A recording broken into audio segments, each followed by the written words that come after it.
Folks are coming in from the waiting room.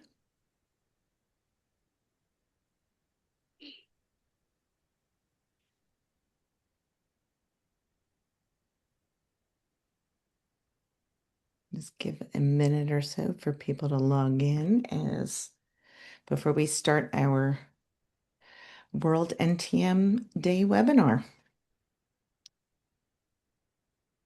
Well, welcome everyone.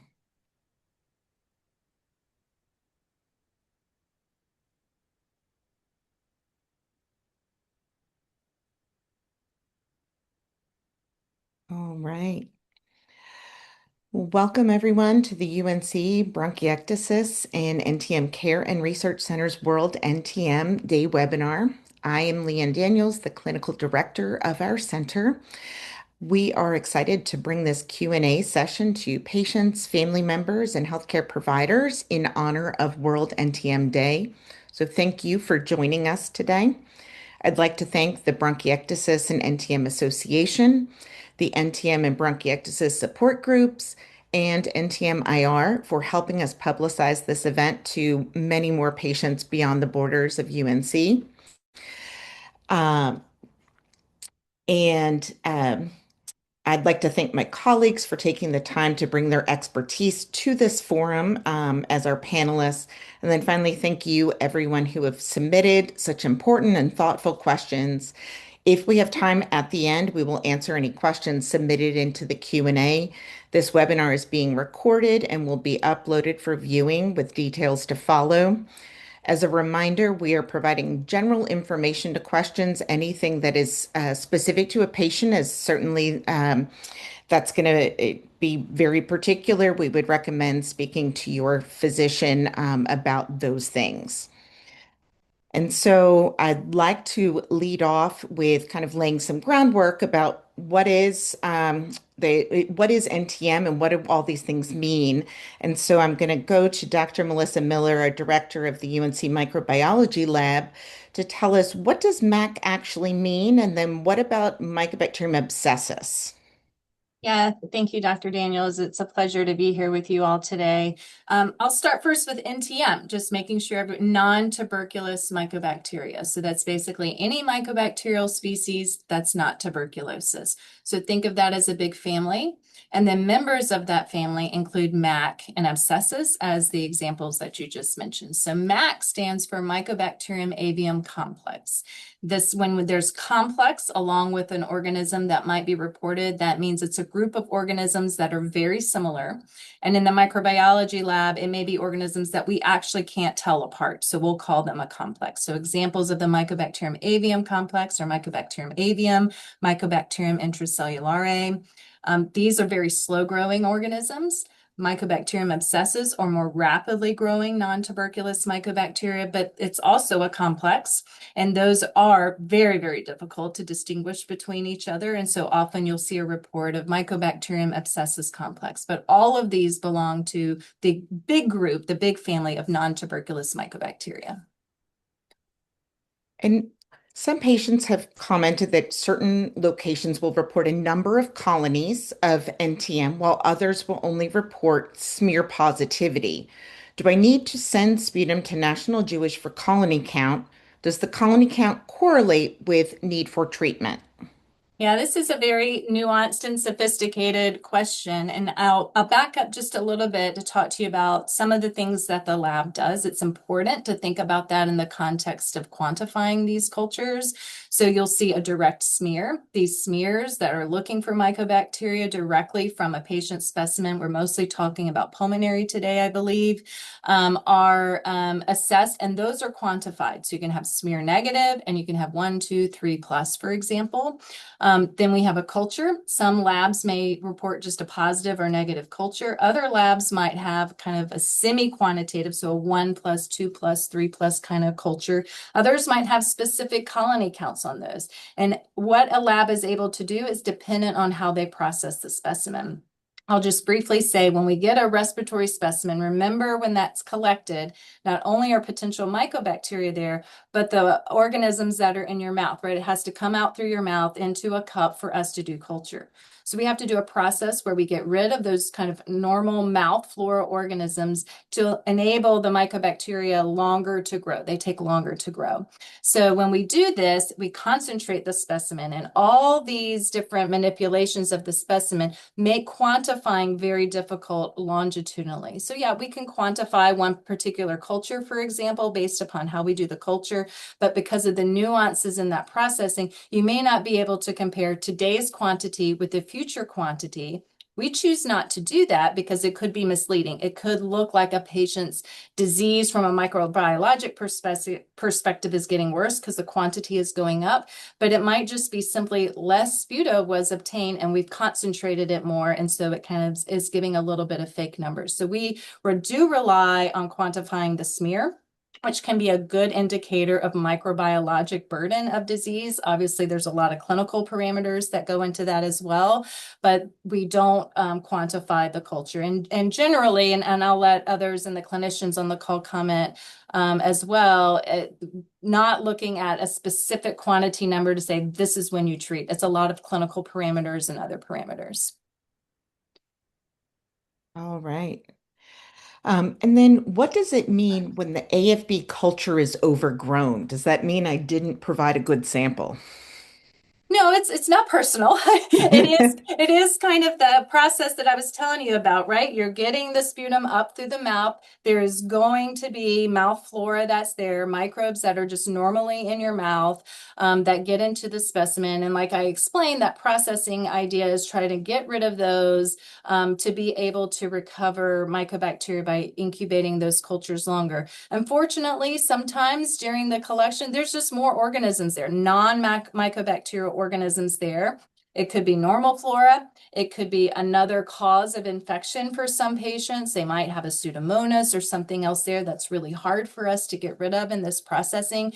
So as we're growing the culture and we're waiting on the mycobacteria to come up, if those normal bacteria come up and they overtake the culture, so we can't assess accurately if mycobacteria is there, that's what we call overgrown. It's overgrown, it's uninterpretable, doesn't necessarily mean it's a bad specimen. It's just that we're not able to look at this culture for long enough to see if mycobacteria is there. All right. Well, thank you so much. I'm going to change gears a little bit to etiology. And so, Dr. Jakaria, can you explain the relationship between bronchiectasis and NTM? Is bronchiectasis the underlying physical problem that allows the NTM pathogen to grow in the lungs? Do you always find bronchiectasis and NTM together, or can you have them separate? That's a great question. I think that comes down to a little bit of learning first on what those two entities are. So think of your lungs as like a system of clean, self-draining pipes. And if you have a healthy lung, mucus is a thin layer of water sort of that is flowing smoothly and it carries germs out with it. In bronchiectasis, those pipes are stretched out, damaged, or a bit baggy, for lack of a better word, and mucus doesn't move well when your air tubes are stretched out. So it gets pooled, it stagnates. Think about your water sitting in a sagging section of a pipe. So that pooled mucus now becomes a perfect place for bacteria to settle in.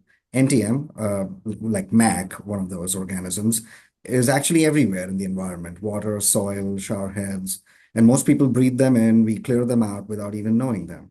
When mucus sits still in that stagnant pool, it gives the NTM a place to set camp and grow. So yes, bronchiectasis does create the environment that allows NTM to grow, but the relationship goes both ways because bronchiectasis can make easier for the NTM to get in, and then NTM infection over a period of time could worsen, could inflammation damage to your lungs, to the airways, and cause bronchiectasis to occur or even get worse over time.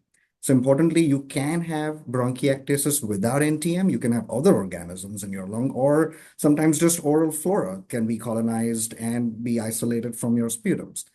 And then you can have NTM without evidence of clear bronchiectasis on a CAT scan, especially if it's very early in the disease. And over time, it may eventually evolve into developing bronchiectasis. But the common overlap is present, and we do know that they kind of feed into each other a little bit.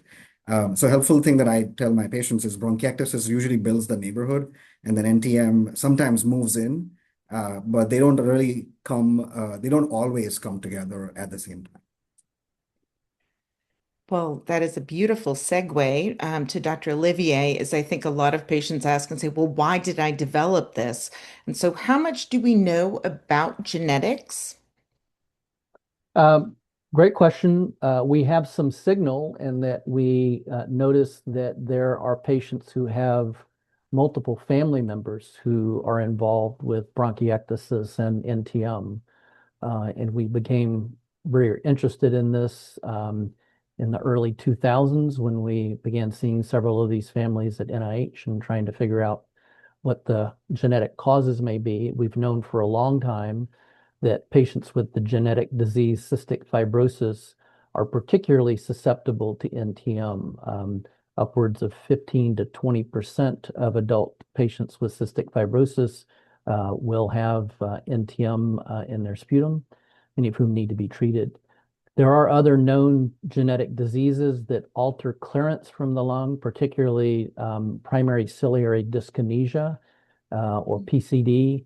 That's not quite as well known as cystic fibrosis, and it's much more complicated to diagnose. And that CF is caused by a single gene. PCD is caused by over 60 genes. And so trying to sort through that to get to the diagnosis can be a bit more difficult. But the frequency is thought to approximate that of cystic fibrosis. So I think in the US and in other places, we probably underdiagnose that disease. Another genetic disease that typically is associated with early onset emphysema in cigarette smokers is a disease called alpha-1 antitrypsin deficiency. We know that in people who don't smoke, and particularly in women, many of those patients will develop bronchiectasis instead of emphysema, or they may have coexistence of emphysema and bronchiectasis together. And then finally, there are a group of immune deficiencies that can be genetic in origin. Diseases like CF or PCD or immune deficiencies, those patients typically have onset of symptoms either in their upper airway, lower airway, or both that begin in childhood. And so simply asking patients when we see them, when was the onset of your symptoms of chronic cough or daily runny nose with yellow or green discharge from that? When did that start? And typically it may be early in life, and in some cases like PCD, it may be immediately after birth. And so frequently asking those questions can pick up on that. And then we see a large group of patients who have what we call idiopathic bronchiectasis, meaning we don't know the cause. And those patients tend to be women. They tend to have onset of disease around the time or after menopause. And they frequently have associated non-tuberculous mycobacteria with their infections. And we think that some of those patients might be carriers for certain diseases like cystic fibrosis, for example, where instead of having two abnormal copies of the gene, they have a single abnormal copy. And so there are certain genetic risks that may not result in the full-blown disease, but may make it more likely that they develop bronchiectasis and or NTM associated with that. Another question was, I read that prevalence rates vary by race, but to what extent have these racial differences been elucidated? Another good question. I think they've been elucidated in that we know what certain databases show. What we can't explain is why there are those differences. And so when we started learning more about the age distribution of this disease, many patients with NTM are older, and many of them fall within the Medicare age range. And we did studies a number of years ago using the Medicare database, which is sort of representative of care across the United States for people age 65 and above. And we noticed that there were marked differences by what Medicare racial distributions are, which are basically white, Black, and Hispanic, and Asian Pacific Islanders. And we noted that the prevalence was by far of people categorized as white in there, much less in individuals self-characterizing as Black. And patients that were Asian or Pacific Islanders had the highest prevalence. We've done more work with that, particularly in the state of Hawaii, where the prevalence of NTM is 10 to 100-fold higher than any other state. And in Kaiser, about a third of the patients have, I'm sorry, in Hawaii, about a third of the patients have Kaiser Permanente as their coverage. And they keep very detailed electronic medical records, and they have a 14 category distribution of race and ethnicity. And as it turns out, people that were native Hawaiians that listed that, they actually had the lowest prevalence, whereas people that were descended from ancestors in the Pacific Rim had the absolute highest in there. So we know there are differences. Why there are differences, we don't understand, and how much that depends on the database that was used to find that is unclear. Um, all right, now we'll switch over to talking a little bit about environment and exposures, as many of our patients want to mitigate that risk of infection. And so, Dr. Olivier, is NTM present in deep well water? Yes, so it is. You can find NTM there, and it's important to have some idea if you're trying to understand this about where your deep well taps into, where the water source is from. So there's differences between wells that tap into general watersheds, wells that may be in areas that receive their water from aquifers. Examples of that are the city of San Antonio, where I was for a number of years. The entirety of the city and the surrounding area receives its water from the Edwards Aquifer. And that may be specific to certain types of mycobacteria. For example, a more rare mycobacterium called Mycobacterium simiae tends to occur in areas that receive the water from the aquifer. And there are differences between well water that may go to your home and municipal water supplies that may tap into deep wells. The difference is being in how the water is treated. In your home, it may either not be treated if you get well water directly from a well, or the treatment may be very different than the public water supply where chlorine or chloramine is used to sort of decontaminate for organisms like E. coli, but may actually allow for mycobacteria to be more present. So it's easy to find these organisms in water supply. How well that relates to risk for a given person or their given indoor water access is not always that clear. All right, Dr. Gross, do tankless water heaters eliminate MAC? Is it safer to shower if you have a tankless water heater? That's a really good question. I'll just echo what Dr. Olivier was saying that, MAC and NTM in general like to live in water. And it's well described that they can survive water treatment, municipal level treatment. They can enter plumbing distribution systems and colonize household plumbing, particularly pipes, shower heads, faucets, things like that. We do know that traditional hot water heaters that are tank-based appear to be important amplification sites for NTM. And so there's the reasons behind that are kind of multifactorial.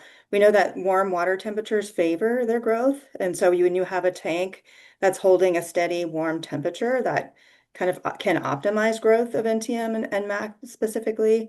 We know that these storage tanks also provide prolonged residence times, right? So you're not emptying that storage tank necessarily frequently. It might be twice a day or once a day. And so the longer that water sits, as alluded to before, those kind of long dwell times promote more biofilm development. And because they like to develop biofilms, it just makes them difficult to clear out in general.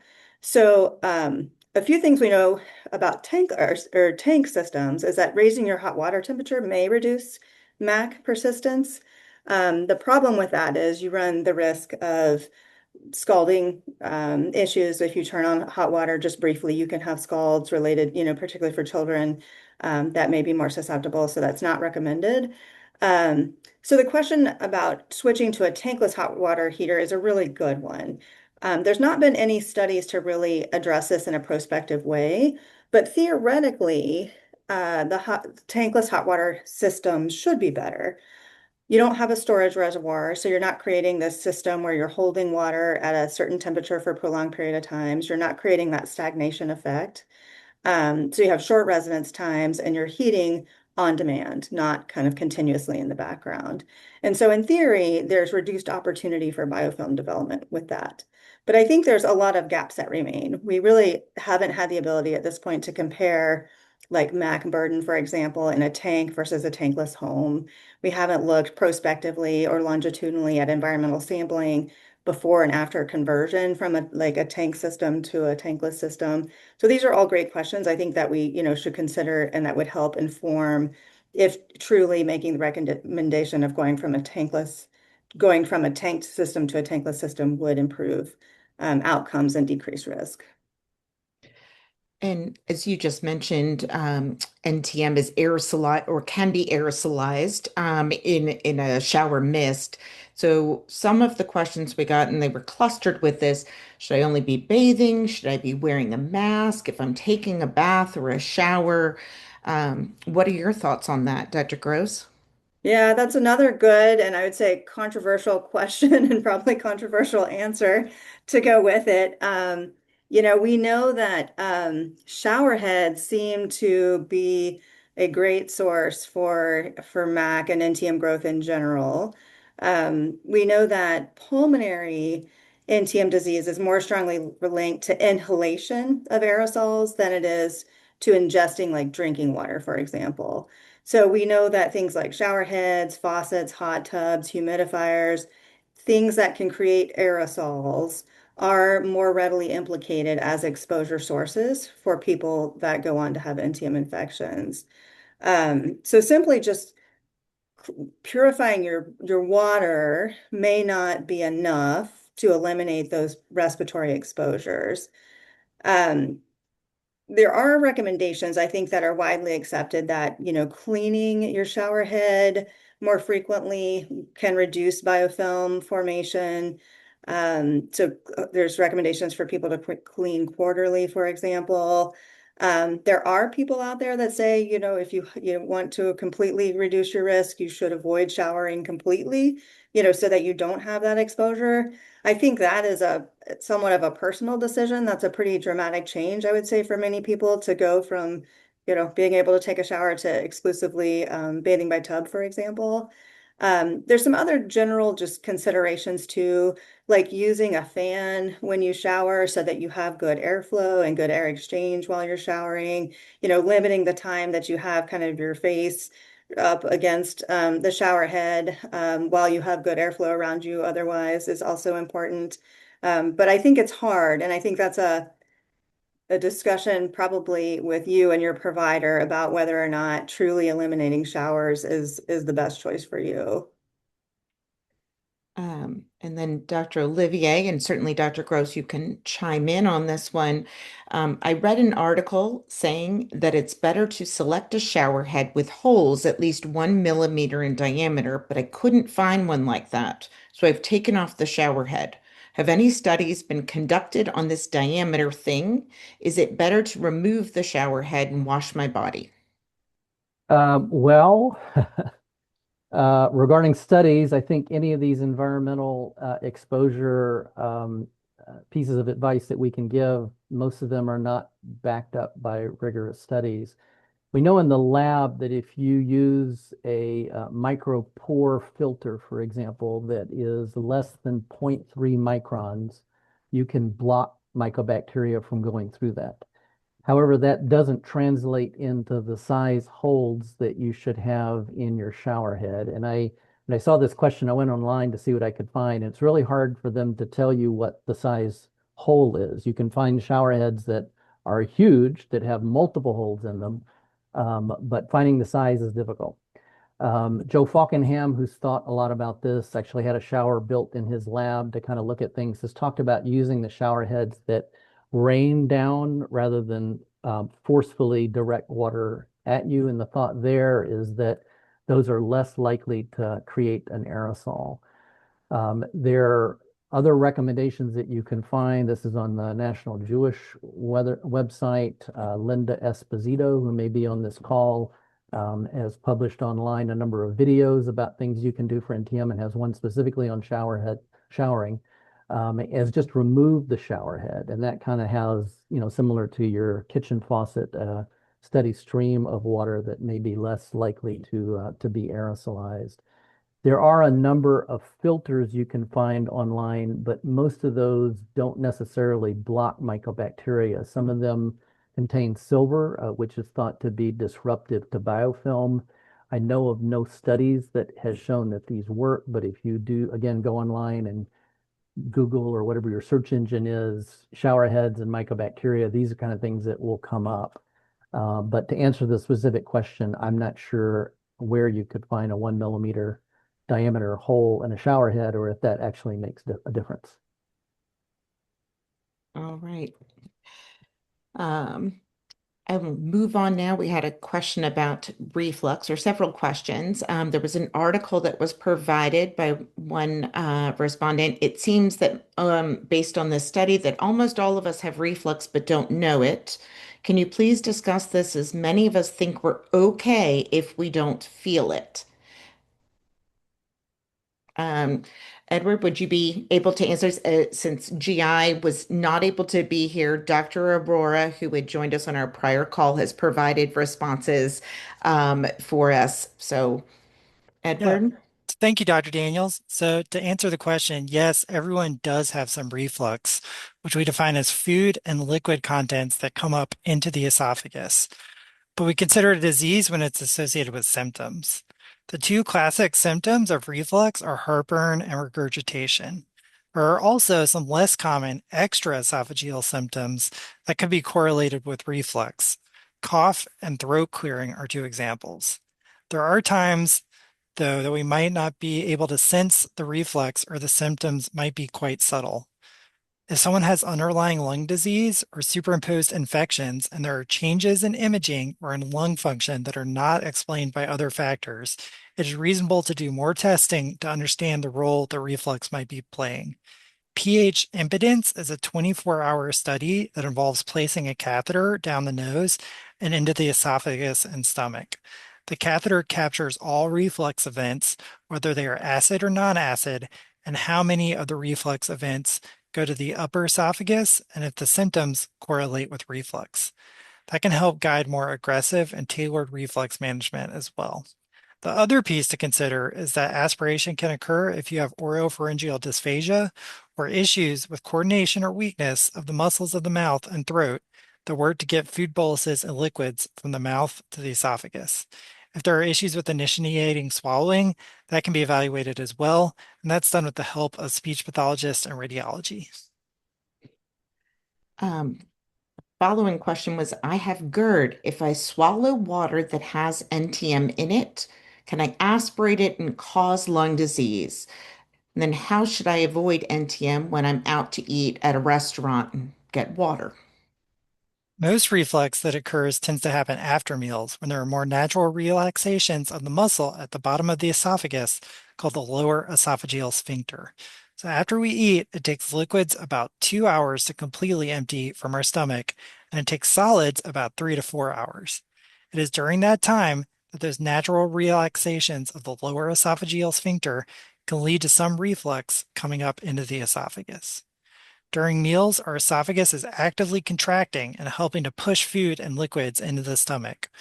Our esophagus also does secondary swallows, which we do not initiate consciously, but are instead initiated by the esophagus itself if reflux occurs or if there is food contents remaining in the esophagus to help clear it. Medications like Gaviscon, which can be taken after meals, create an extra barrier that prevents food and liquid from coming up into the esophagus. That is an option you could also discuss with your doctor. Edward, many of us take alginates such as Reflux Gourmet. Does it work well?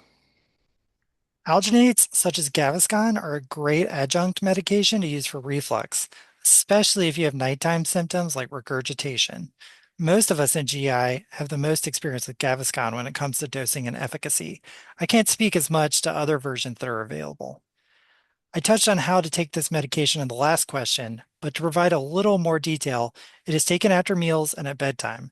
It comes in chewable tablet or liquid forms, and it creates a physical barrier that shifts the acid pocket and prevents food and liquid from coming up into the esophagus. It typically lasts for about 6 to 8 hours and will then break down. I would still recommend conservative measures such as sleeping on a wedge and making sure there are 3 to 4 hours between your last meal and when you go to bed, as those can also reduce reflux burden. Gaviscon just adds an extra layer of protection. And Morgan, there was a follow-up on this asking about the alginates as they contain grapefruit seed extract. Brensocatib or Brinsupri exposure increases with when taken with moderate or strong CYP3A, these enzyme inhibitors. And while grapefruit juice is a known CYP3A inhibitor, we don't quite know with grapefruit seed extract. And so the question was, should we not use an alginate when on Brinsupri or Brensocatib? Good question. We know that grapefruit juice can interact with a number of medications by increasing the amount of medicine that your body sees, so that can increase your risk of side effects. As they pointed out, we know less about grapefruit seed extract and whether it causes the same type of interaction.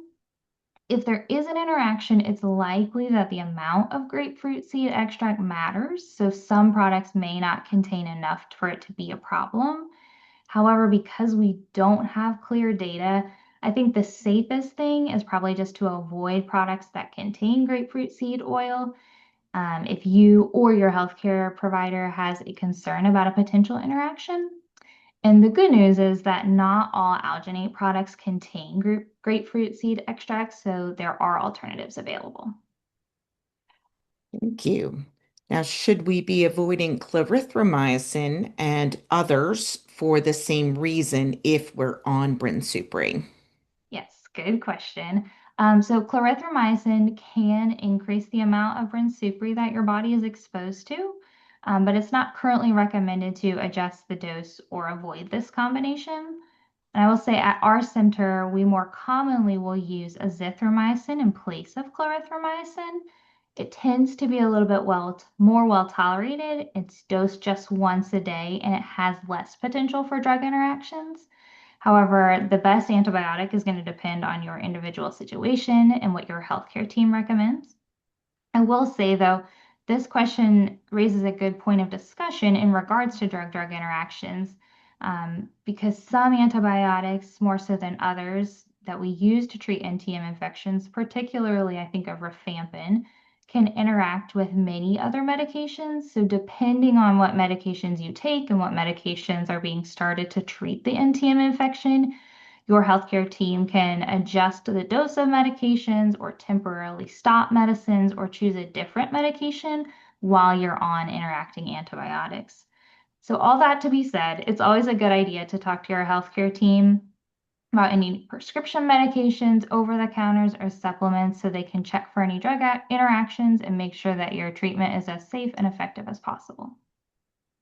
All right. Well, thank you. To Dr. Bowman, I have Mycobacterium abscessus in my lung. Do I need to be concerned about getting Mycobacterium abscessus skin infections? If so, are there precautions I should take?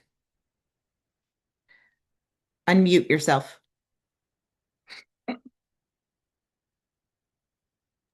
Apologies. This is actually a really good question, and we're asked this a lot. So the quick answer is probably not. And why is that? So in order to have kind of pulmonary disease and skin disease, it generally means that the bacteria has spread through the blood from one site to another, which is called hematogenous spread. And this is very rare and almost exclusively happens in patients with severe immunocompromise or very rare immunologic defects.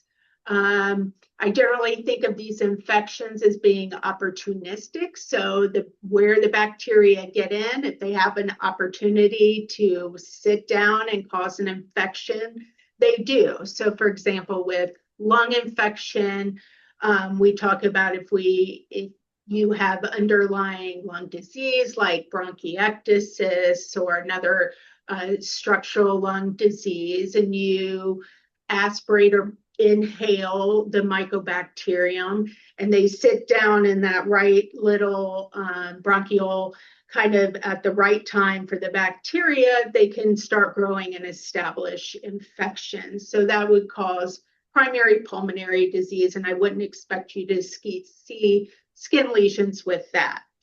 For cutaneous disease, this almost always occurs due to direct inoculation of the skin. So the bacteria is in the environment, or it's in a needle during a procedure, and then it gets into that area caused by trauma, can be caused by injections, or caused by, we see it a lot with cosmetic procedures and surgeries.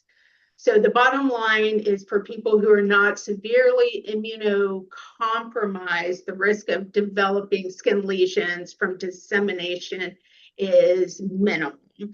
And even in somebody who had pulmonary M. abscessus disease, if they then developed a skin lesion, usually nodular, that looks like it could be a microbacterial infection or similar, I would still want a biopsy.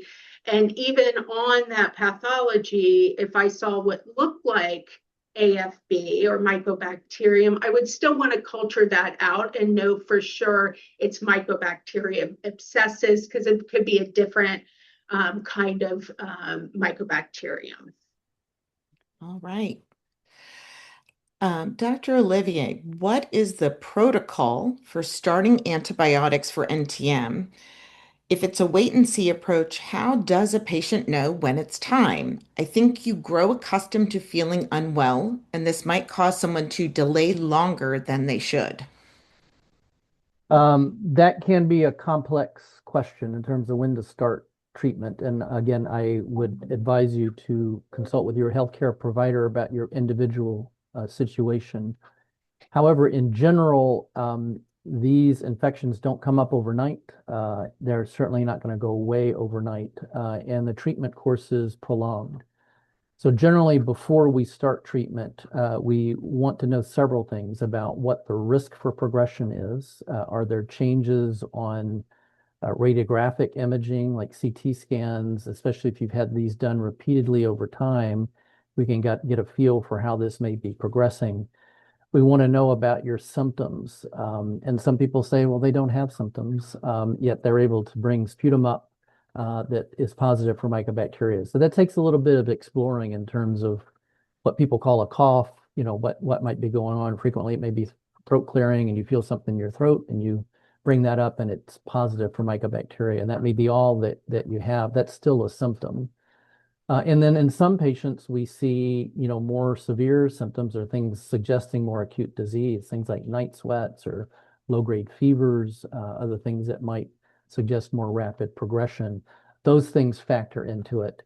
And then how certain we are that a single positive sputum culture is truly related to disease. Many times it may be, but other times these are common in the environment, and it's possible for mycobacteria to transitly passage through the mouth or even the lower airway. Clearance improves, those things are cleared back out, and subsequent cultures are negative.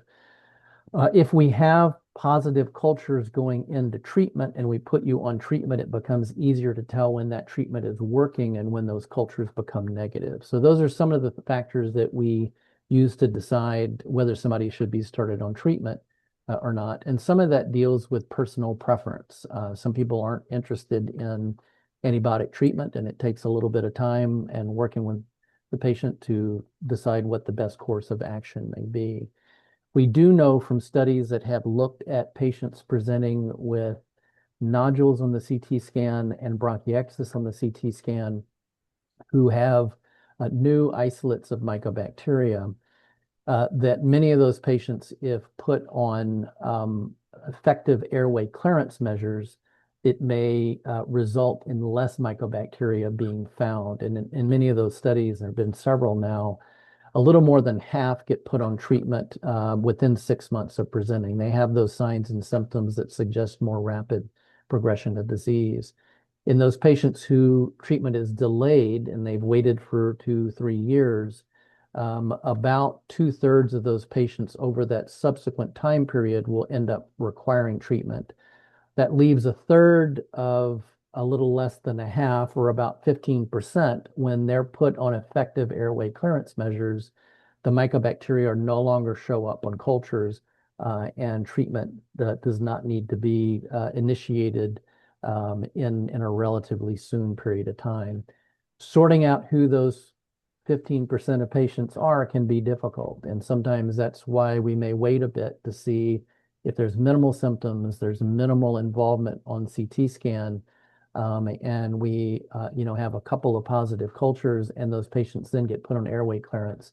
We may delay to see what effect airway clearance has on ability to find the cultures and on subsequent CT scans.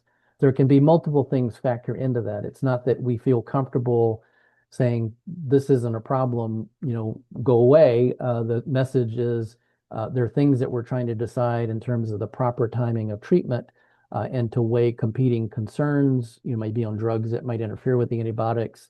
There may be other healthcare matters to consider to decide when the proper time for treatment is for a given patient.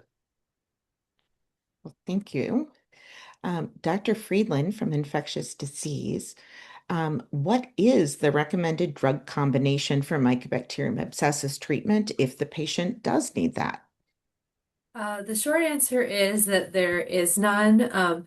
There haven't really been any trials, comparing different regimens and showing greater efficacy of one regimen versus another. So it's really patient specific, but there are some caveats to that. So one of the first sort of branch points that you have when you're putting together a treatment regimen is M. abscessus, is it macrolide susceptible or is it macrolide resistant?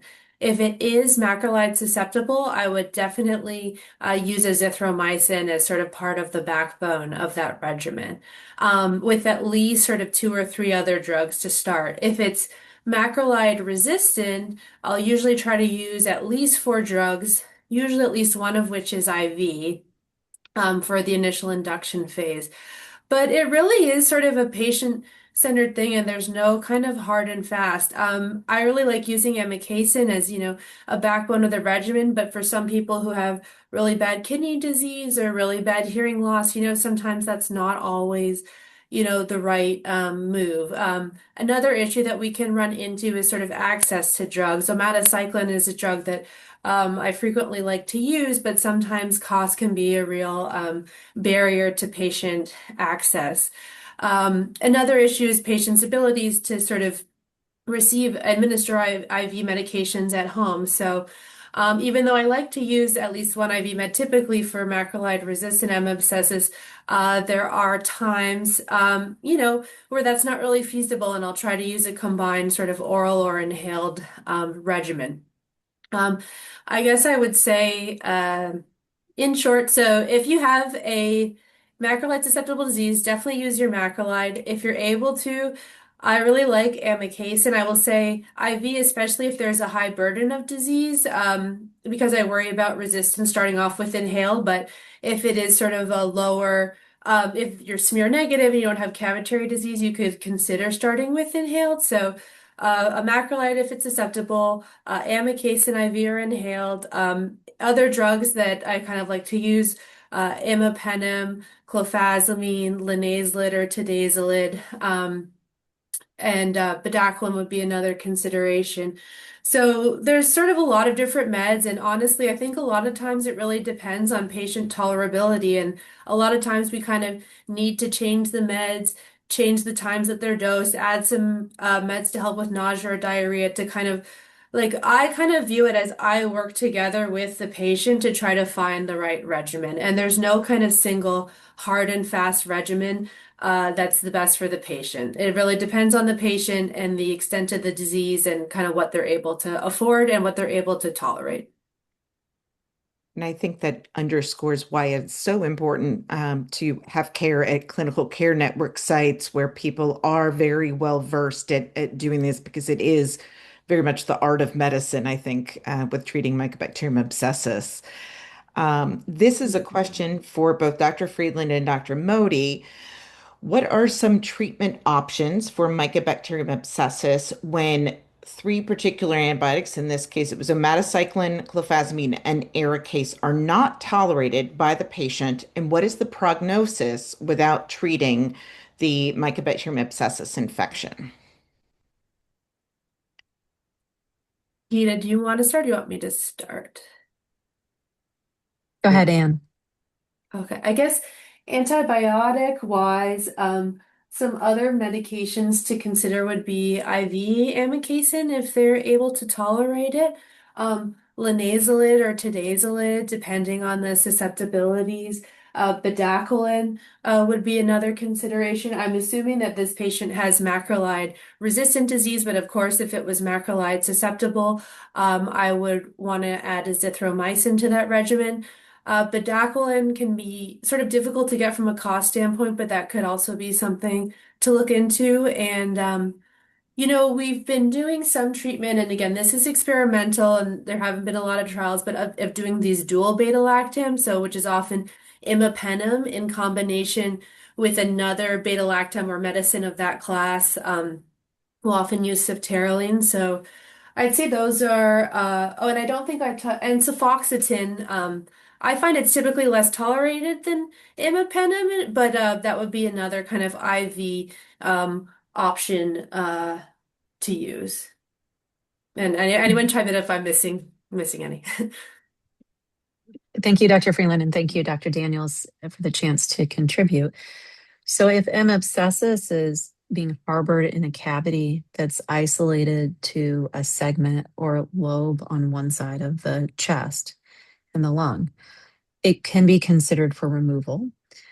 The challenges are making sure that all disease cavity sites are cleared and also that the site will heal, which is why we rely on Dr. Freeland, Dr. Olivier, all of you to make sure that the drug regimen is appropriate for the resistant organism, even if all the disease tissue has been removed. An important aspect of recovering from surgery is healing not only the wound on the outside of the chest, but also the airway where the lung is cut. And you can advise, but sometimes inhaled medications can be used for NTM in that circumstance. All right. As a continuation of that, this particular patient was treated for a year and a half with oral and inhaled therapy, but the sputum has remained positive for Mycobacterium chimera.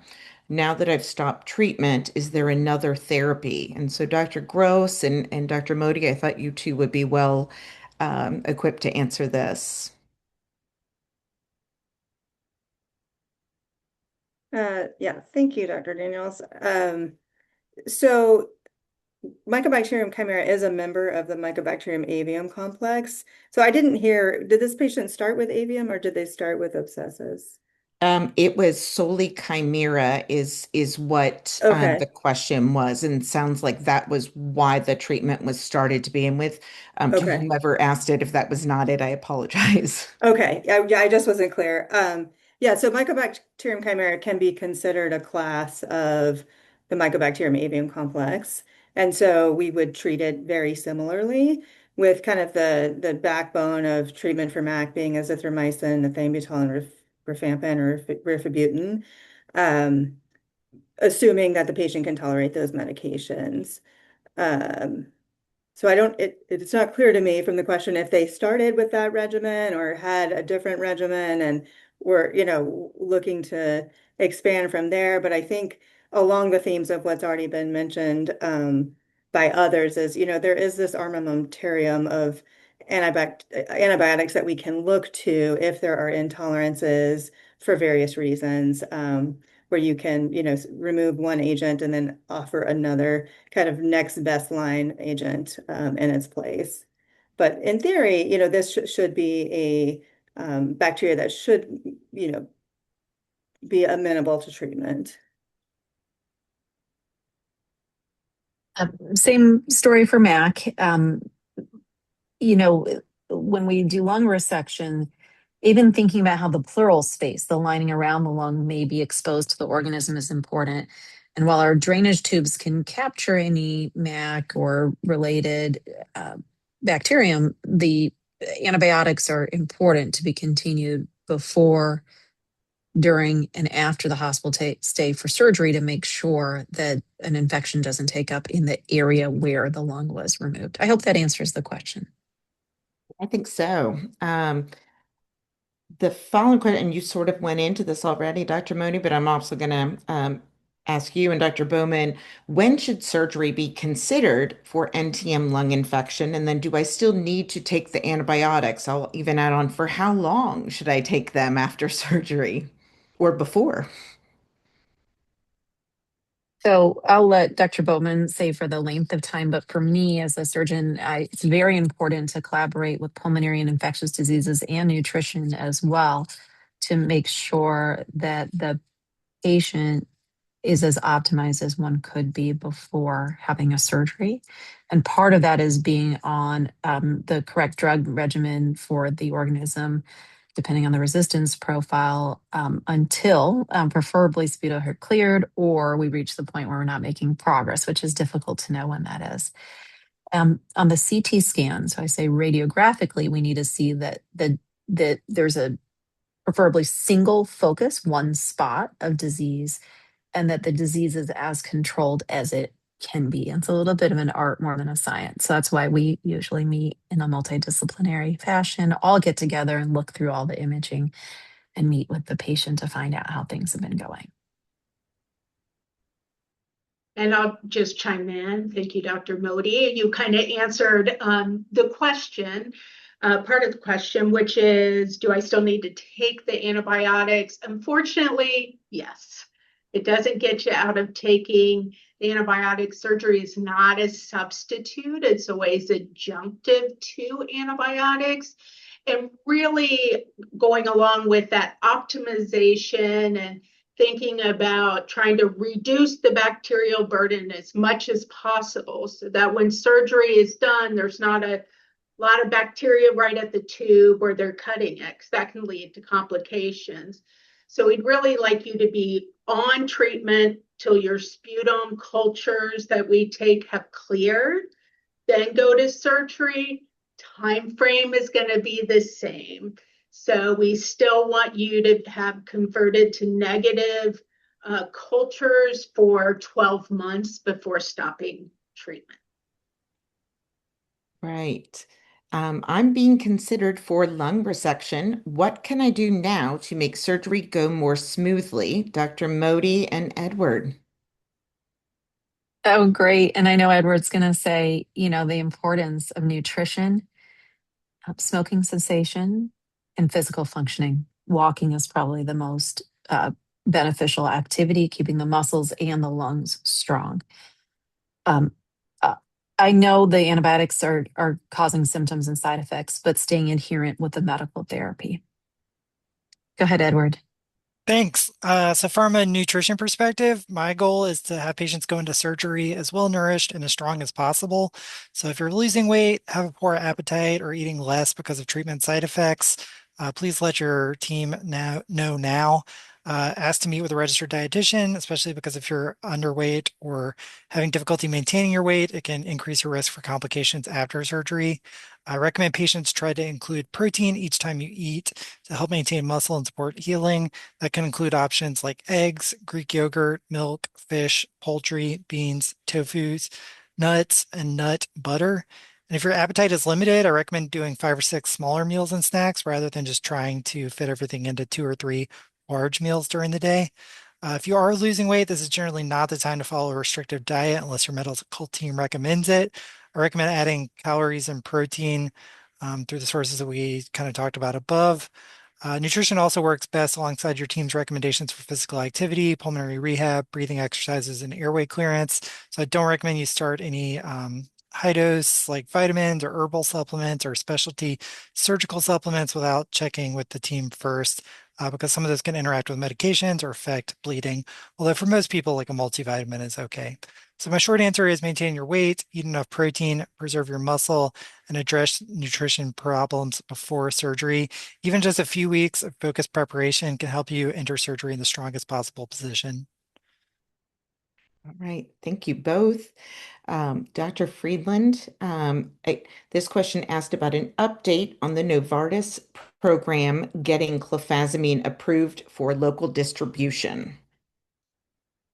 Hi, yes, I unfortunately don't have any big sort of updates with regards to approval for local distribution.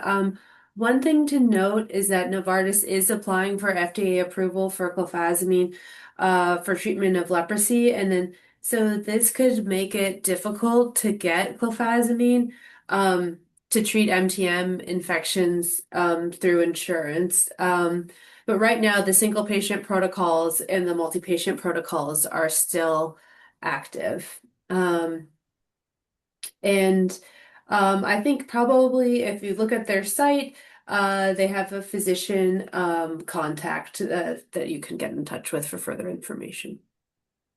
Thank you.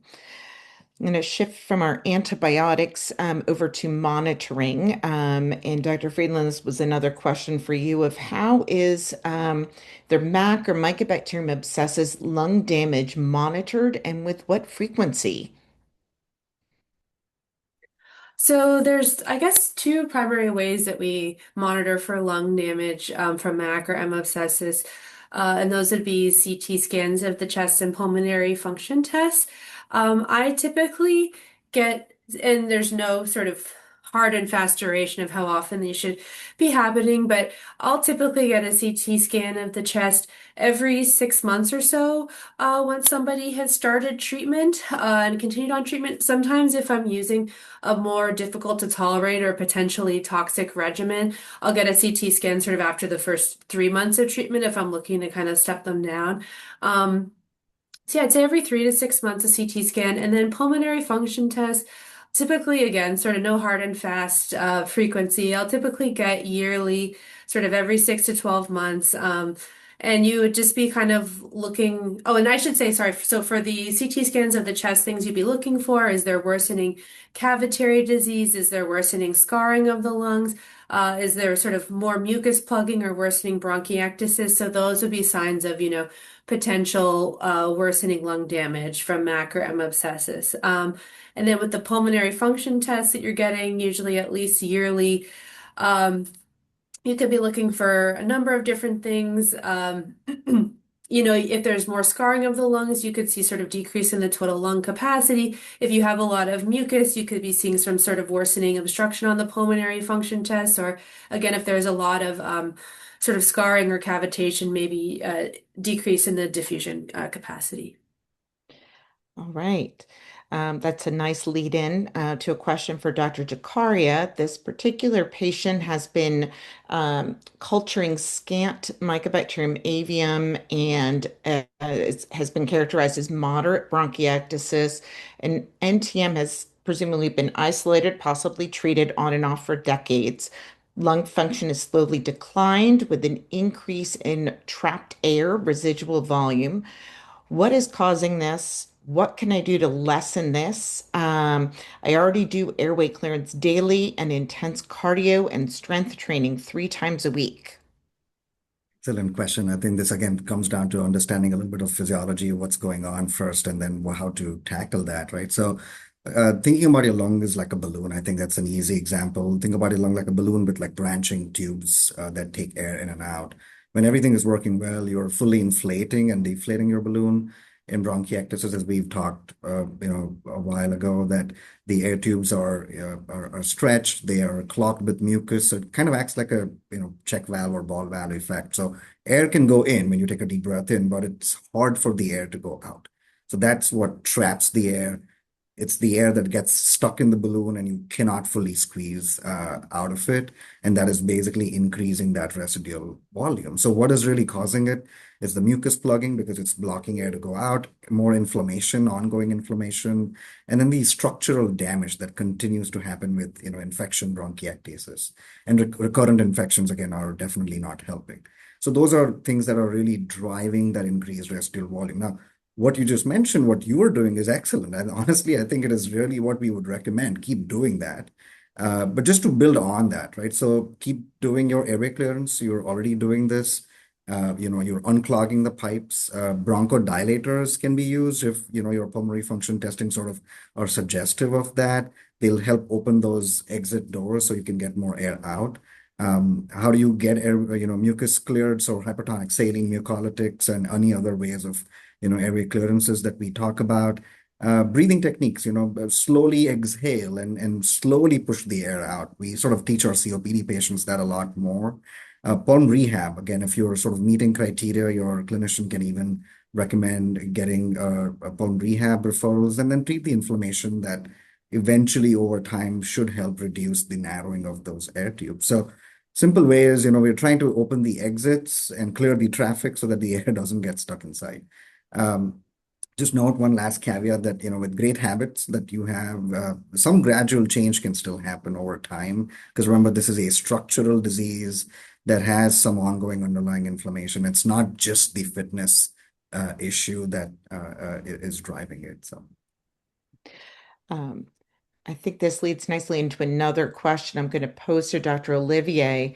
What, if anything, can help slow the chronic disease progression of bronchiectasis?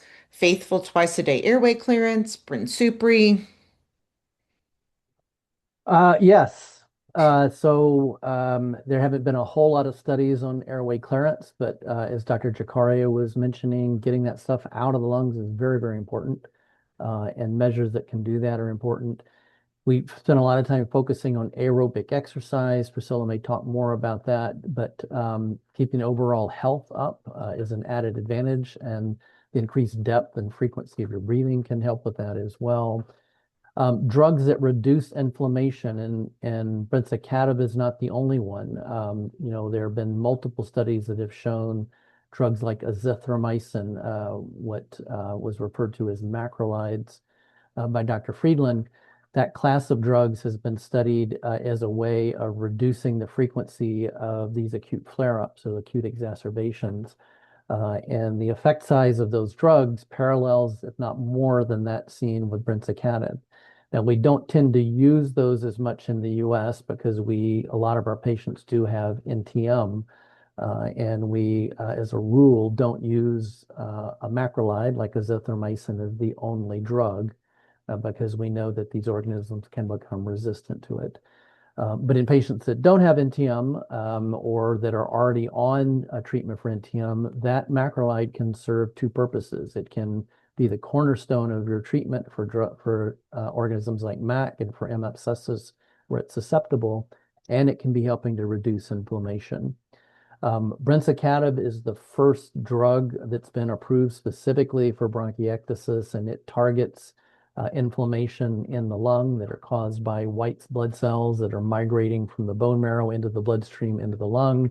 It reduces the risk of enzymes that are being released from those white blood cells that perpetuate the inflammatory cycle. And so that drug has been shown to stabilize lung function over time relative to placebo. It's been shown to improve symptoms, and the primary outcome was a 20% reduction in the frequency of these flare-ups. So those are some of the types of things that can help reduce this decline in lung function or structural damage in the lung over time. Another big one that I'm not sure any of these questions touched on are trying to prevent infections, and vaccines are an excellent way to do that. And we all keep a list of, especially respiratory related organisms that are vaccine modifiable. And so I would advise you to keep an open mind about that. That's a pretty simple way to kind of reduce your infection risk and reduce the progression of lung disease over time. Thank you. Dr. Gross, is the goal to have no colored sputum?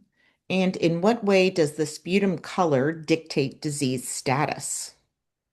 I think that's a good question. I do hear providers talking about like if we can get your sputum clear, that's, a good sign. But I think it is important to state that the color of the sputum doesn't um, provide clear information on the presence or absence of bacterial infection.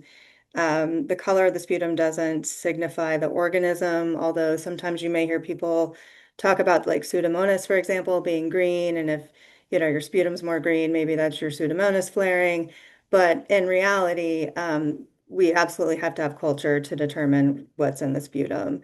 It's our understanding that sputum color change really is driven more by the neutrophilic inflammation that Dr. Olivier was just talking about than it really is by what organism is in the sputum.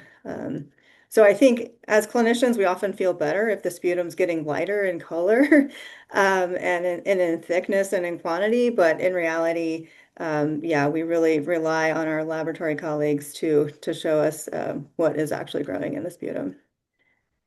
All right. And then Dr. Bowman, this particular patient was diagnosed with MAC lung disease via sputum culture about 3 to 4 years ago, was treated with 3 oral antibiotics, but had to discontinue after 10 months due to side effects from one of the antibiotics.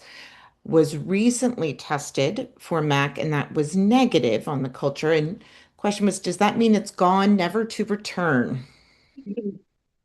Oh, we wish that were the case. Unfortunately not, for a couple reasons. And I just wanted to lay down, just to be with some, clarity about, the 3 antibiotics for MAC. Likely these are azithromycin or its sister, clarithromycin, plus rifampin or rifabutin and ethambutol. These are what we usually use up front for the 3 drugs. The goal is to have, for treatment time, is to treat for 12 months when your sputum is cleared. So this patient said she was supposed to be on 13 months. So I take that as probably cleared after the first month, and the plan was 12 more months. So we're collecting sputum at every 4 weeks, and this is how we know that when it's clear, does it stay clear, and does it stay clear for that 12 months, and then we stop. And this is, for head-to-head studies, it's difficult. We don't really know exactly what the best length of time is, but as consensus, we think 12 months is a good time frame. Now, even with this 12 months, and your sputums are negative, does it mean it's negative, never to return? No, and it really also is going to depend on you individually. What was the status of your disease to start with? How much bacteria did you have in there? And how quickly did it progress over time originally? And if we look at relapse rates, we see relapse after treatment, 12 months culture conversion to be about 48%, which is a fair amount. Interestingly, probably 75% of that 50% was actually new strains of MAC. And why do you get new strains? Well, because you have that underlying structural lung disease. So you're just at risk of getting it again. And then, so what can we really do? We just monitor you. So you can have sputum cultures done every 3 to 6 months, every year, and then periodic CT scans to see if you have any worsening, and just monitoring your clinical symptoms, which are often the symptoms you had when you first started. All First right. diagnosed. We're going to shift over now into airway clearance and exercise. And this particular question is directed to Priscilla, our respiratory therapist. This patient has been diagnosed with bronchiectasis for over a decade and was diagnosed with Mycobacterium avium last year. And previously was playing tennis and doing pickleball and was quite active, but now has to nebulize every day with an aerobica and an encourage vest and has no time to exercise. Asking, could I just go back to doing tennis, pickleball, dancing, and stop everything else with similar results? Are there any clinical trials on natural airway clearance versus artificial airway clearance?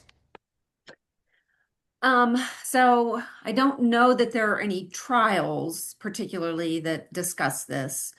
and doing airway clearance for people who have bronchiectasis, their natural airway clearance does not work. Everybody has little cilia in their lungs that everybody clears mucus all the time. But the reason we have you doing airway clearance is because your natural system doesn't work.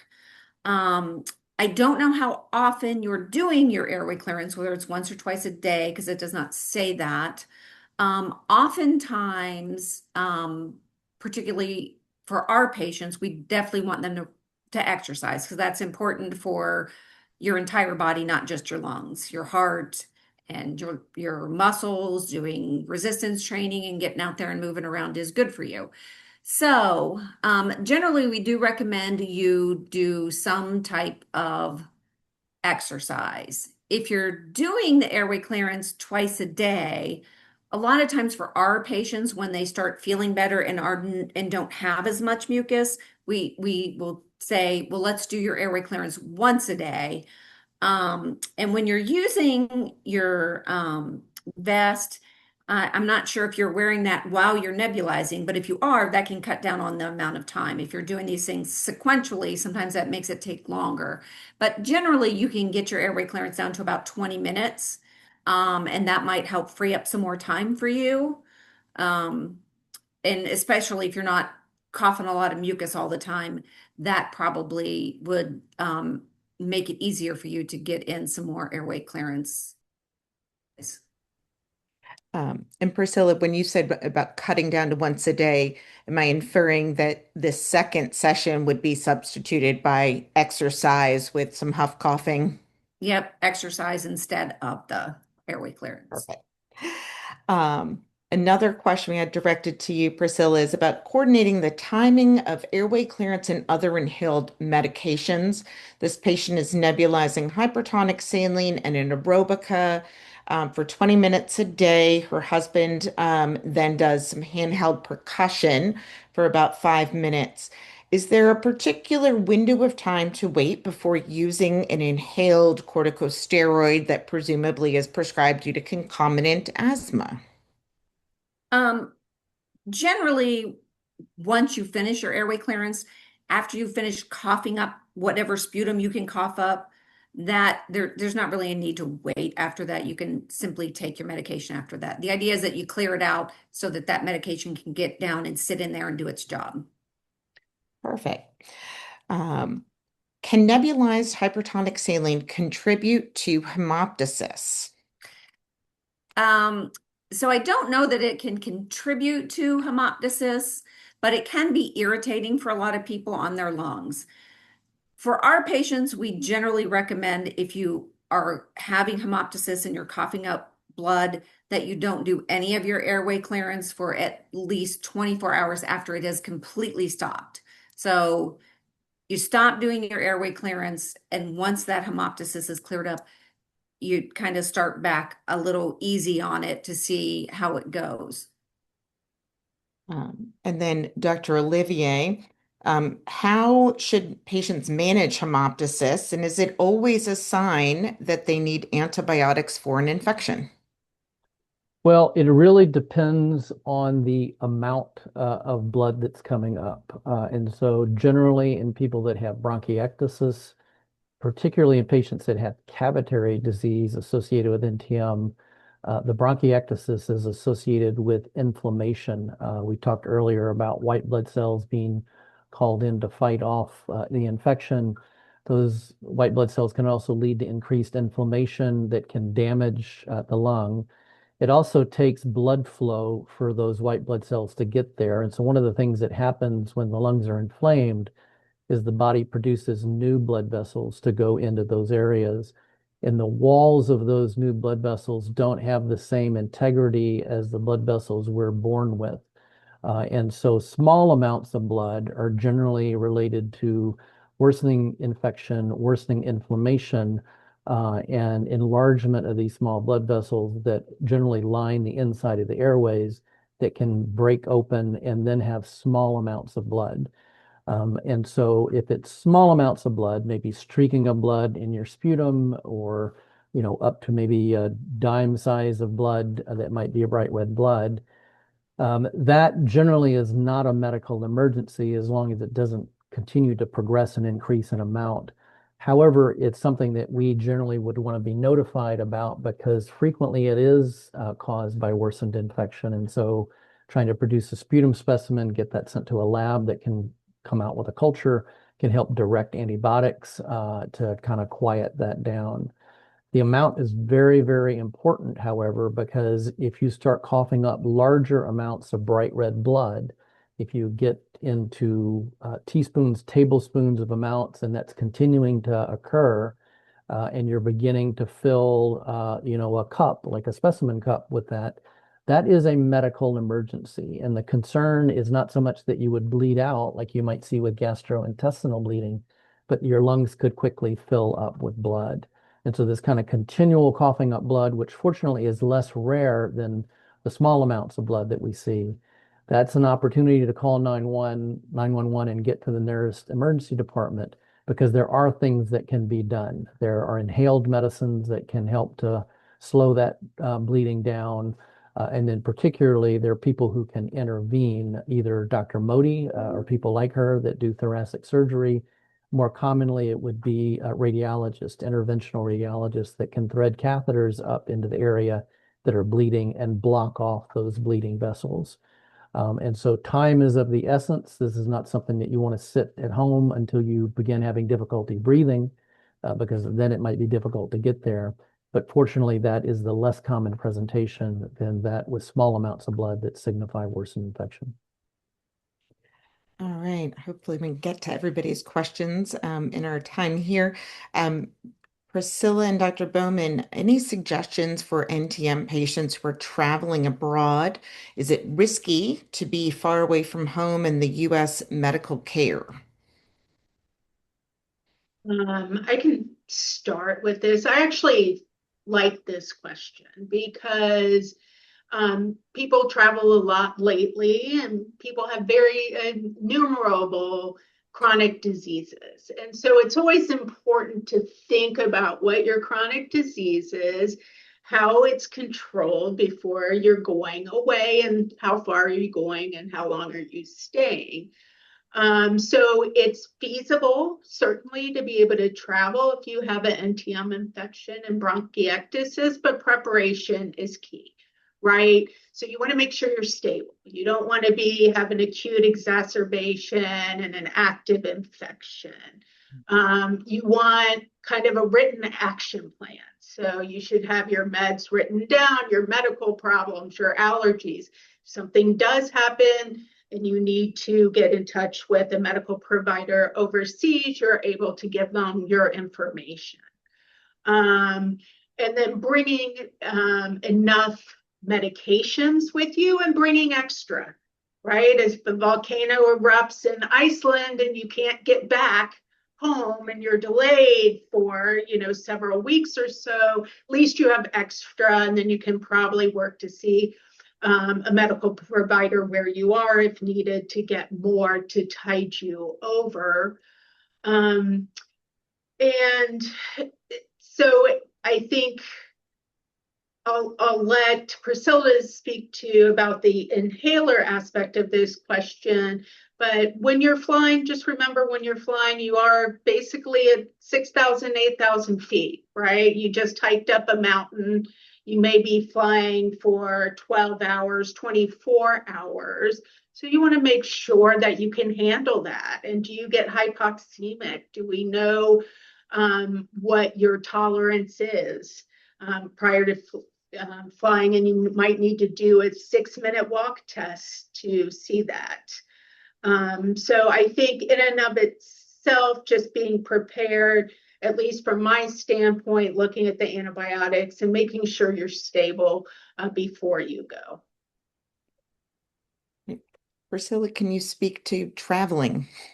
So most patients are on at least once, if not twice, daily airway clearance, the most bronchiectasis patients.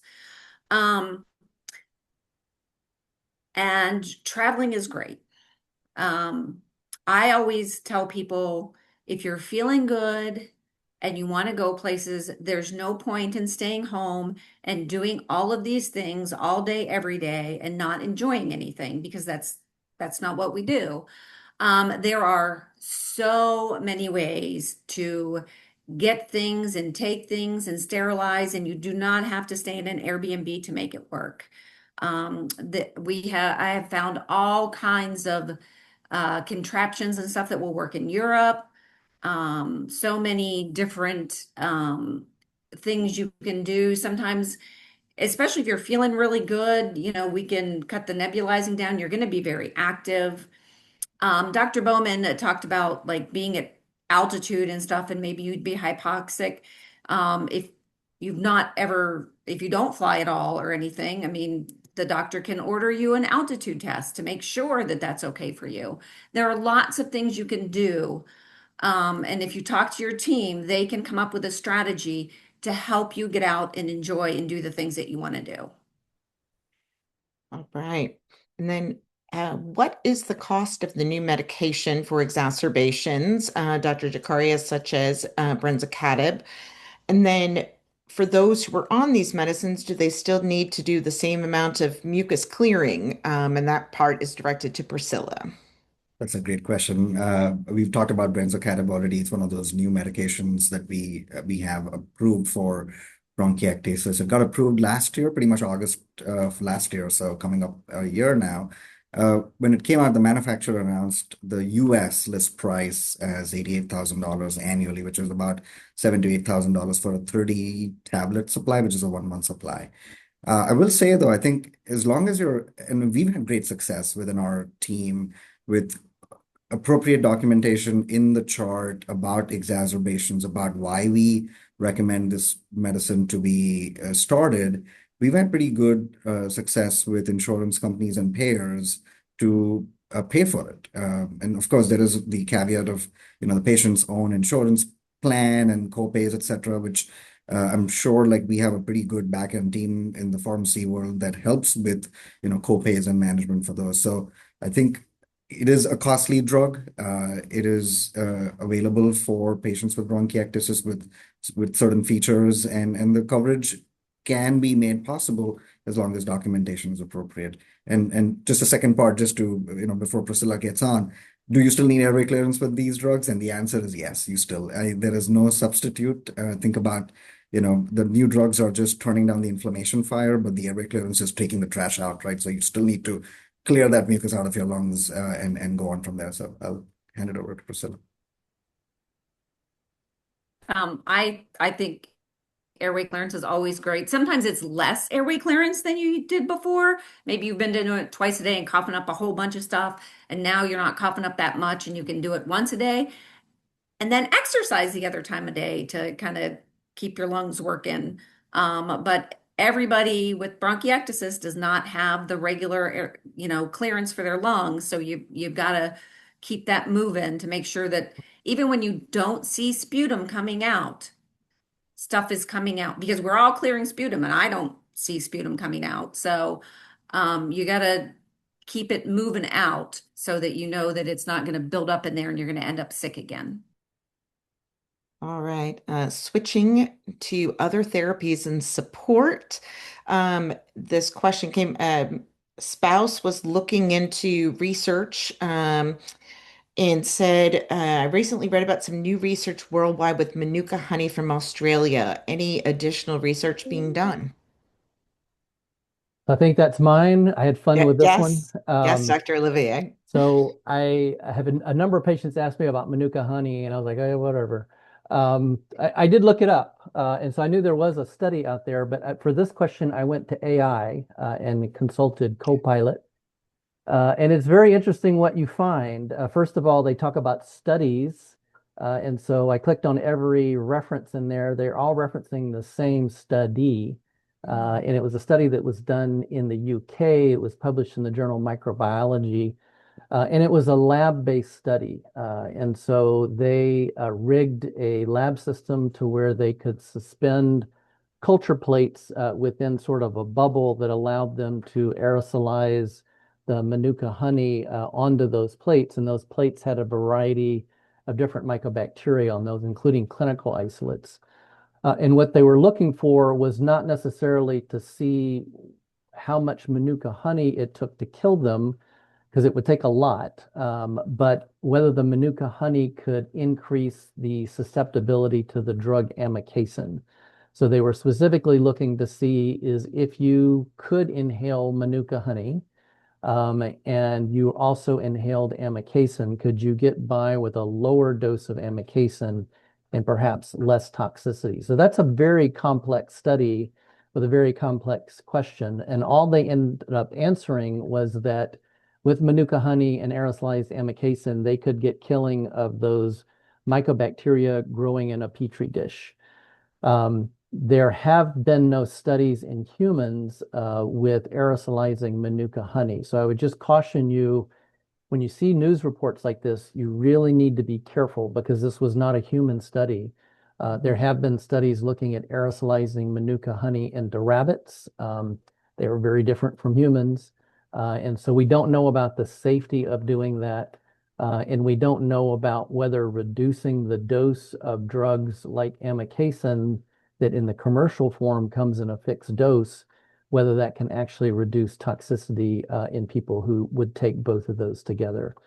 So Manuka honey, the person that submitted this question mentioned Australia. It comes from leptospermum species of trees and bushes. And so the bees that make the honey, feed off the flowers there and make honey from that. It actually contains an active ingredient that regular honey doesn't contain, called methyl glyoxide. And it's thought that methyl glyoxide is what the glyoxol is what the active antimicrobial ingredient is. So it's an interesting study. I think it's thought provocative, but there's a whole lot of work that needs to be done before this gets into the clinic as something that we would recommend that you do. So I would just caution you, do not inhale Manuka honey. We don't know about the safety of it, but keep looking for those ideas because that is how we come out with new treatments. All right, thank you. Edward, I'm going to ask you, do you recommend that patients take probiotics all the time or only when they are on antibiotics? Yeah, so the short answer is I do not routinely recommend taking a probiotic indefinitely. There are some exceptions, but their main possible benefit in our clinic is helping to prevent antibiotic-associated diarrhea in some people. So they can definitely be useful during antibiotic treatment, particularly for someone who's had diarrhea with antibiotics in the past. And studies suggest that probiotics can lower the risk of antibiotic-associated diarrhea, but the benefit varies a lot based on the type of specific organism that the patient is taking, the dose, and the person's baseline risk. So it's important to know that the word probiotic covers a lot of different organisms. We can't assume that every store brand of blend of yogurt or fermented food has the same effect as like some of the supplements you might buy. Some of the better studied options include Saccharomyces boulardii, which is a yeast, and certain lactobacillus containing products. Professional guidelines differ a little bit and which strains and combinations have enough evidence to recommend. So it's a good idea to talk to your pharmacist or other healthcare provider about the specific product before you start it. They're generally well tolerated by healthy people, but they aren't totally risk-free. Someone with a central line, which can include things like a PICC line or a port, or who has a significantly weakened immune system, or someone who's seriously ill should talk about probiotics with their medical team before they take one. Probiotics contain live bacteria or yeast, and although it is uncommon, those organisms can occasionally cause an infection in somebody who is medically vulnerable. So my bottom line is probiotics are not needed indefinitely for most people. They may be worth considering during antibiotic treatment to help prevent antibiotic-associated diarrhea, but the specific product, timing, safety, and length of use should be individualized with the healthcare team. Thank you. And then to Karen, our nurse coordinator, I think this is an incredibly important question about what kinds of support resources do you find that bronchiectasis and NTM patients reported the most helpful? Do you think support groups are a good resource? And would UNC Center consider sponsoring a support group for patients? Great, thank you. I did have to chuckle a little bit whenever I saw this question because I very often feel like I have my own healthcare provider led patient support group. And I think my patients can agree with that. But it's a really good question. I haven't asked specifically the patients what they find the most benefit from. But just thinking about it logically, I would think that patients would really benefit from a peer-led support group. And the great news is that the Bronchiectasis and NTM Association website, which is bronchandntm.org, they have a lot of really great patient support resources and links to other sites that give you even more resources.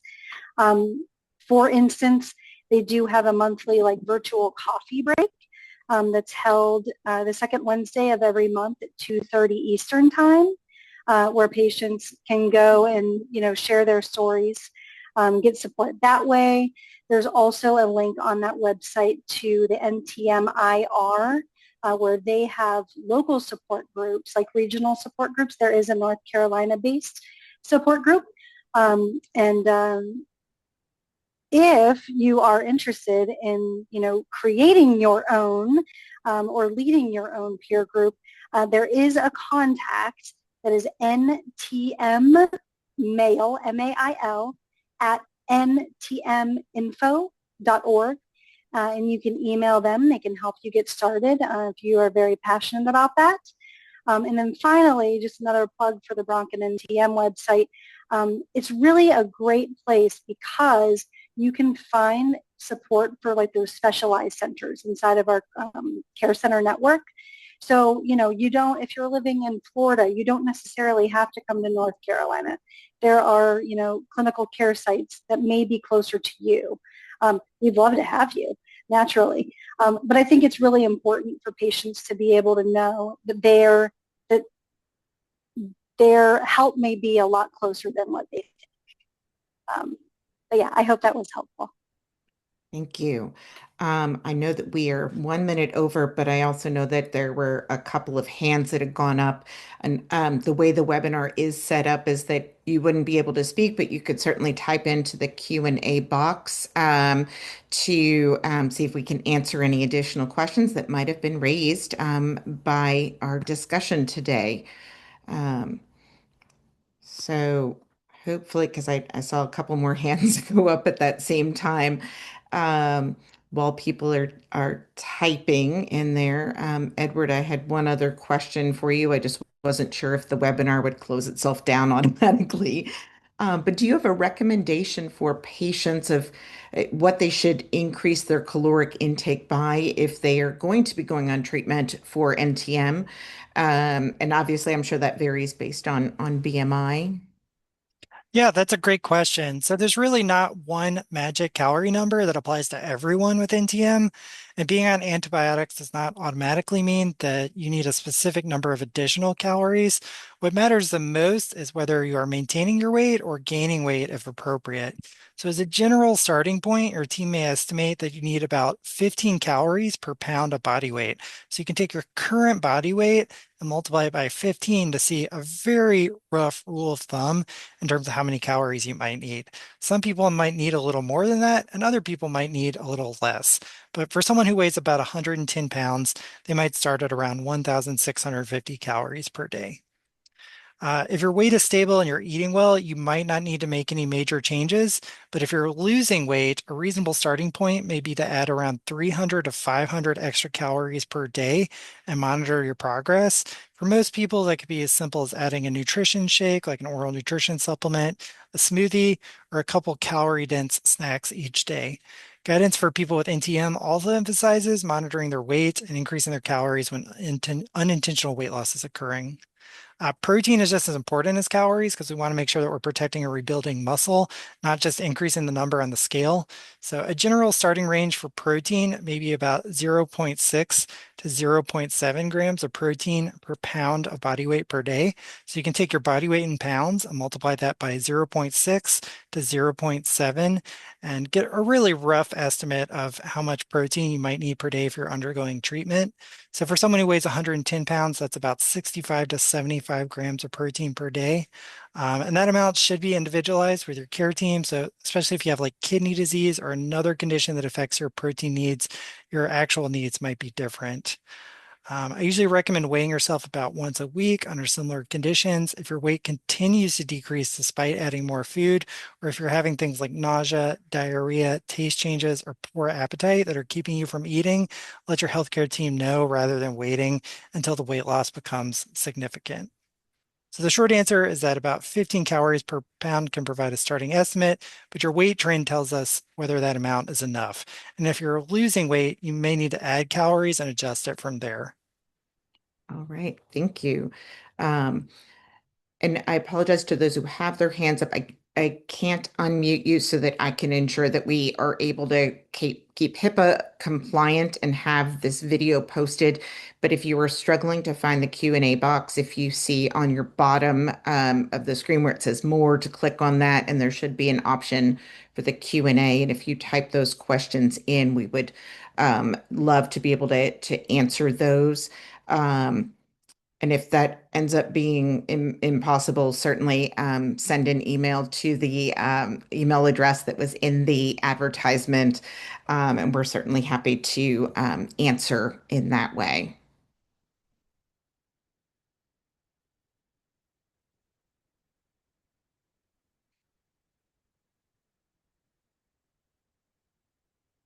I've seen hands go up, go down. I don't know if anyone else on our panel had anything they wanted to say or add. Just thank you, Leanne. This has been successful, and I think that the patients are really finding a lot of value in these webinars that you're helping to facilitate. So thank you. Well, thank you again. Thank all of you guys for joining. We certainly couldn't do this without a team approach. I think it underscores the importance of having a team taking care of you, is that NTM is such a multifaceted disease that it's important that we're addressing all of those concerns and medical needs.